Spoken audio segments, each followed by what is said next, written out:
In this episode of Financial Control for Life, I'm going to show you how you can actually grow your wealth while making large purchases.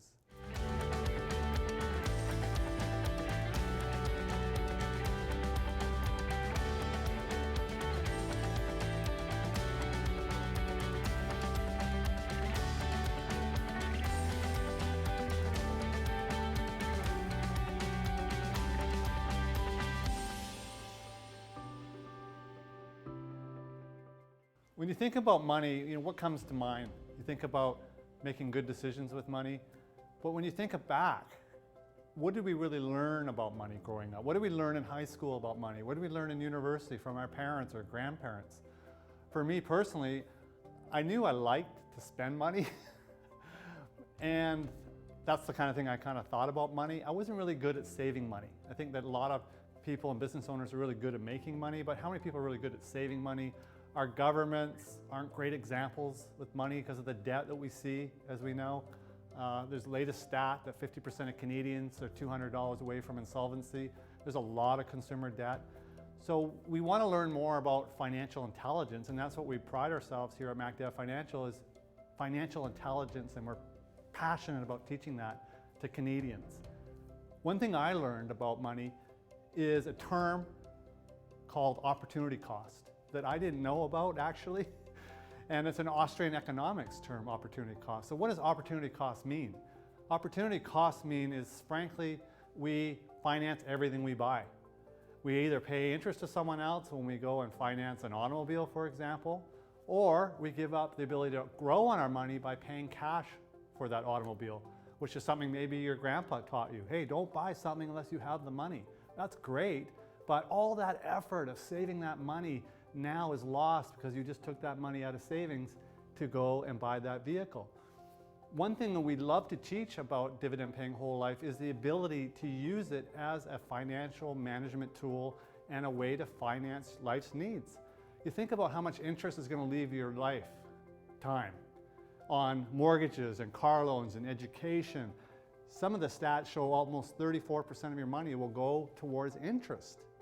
So the big question here is not about how much money you're making or yield on your investment. The big thing we need to tackle is how much interest is leaving your life, leaving your household, leaving your business.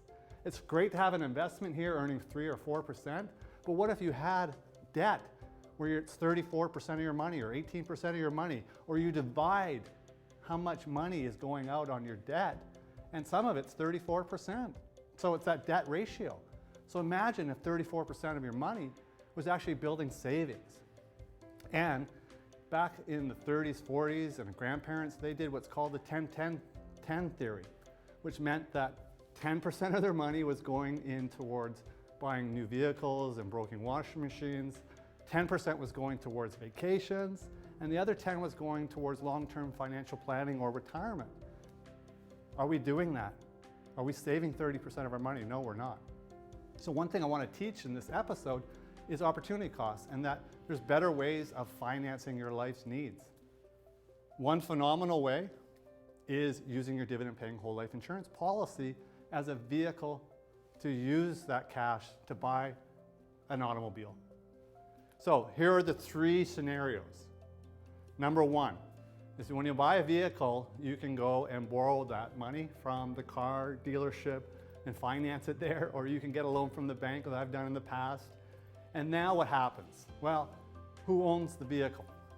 The bank or the car dealership owns the vehicle, they have a lien on it, and who dictates the payment terms? Oh, the car dealership or the bank, and that money is going towards that vehicle for that time period, those months.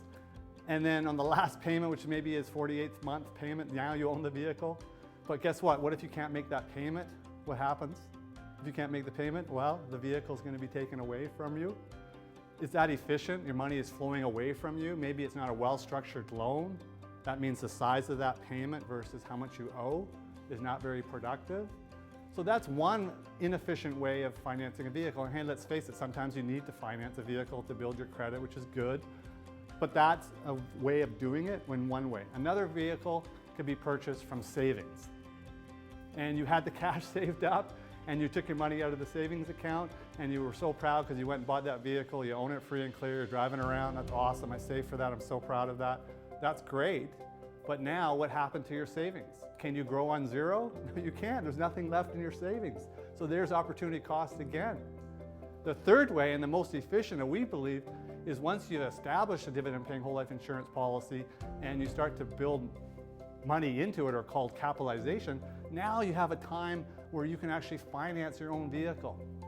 And the cool thing about this is there's no restrictions on how you can take the money or when, and no qualification, no credit checks, no proof of income. Then you take the money and then you can pay it back on your terms, which is phenomenal. And guess what? If you couldn't make a payment, your car is not going to be taken away from you. And there's no lien on the car. So you own everything you finance through your policy 100%. Isn't that phenomenal? So today's lesson is really about opportunity cost. There's a cost to everything. And yes, there's a cost on borrowing from your insurance policy that we'll get into more technical details around that when we meet up and talk about this in a strategy session. But the main goal really is thinking about your money and how can you eliminate opportunity costs from your life.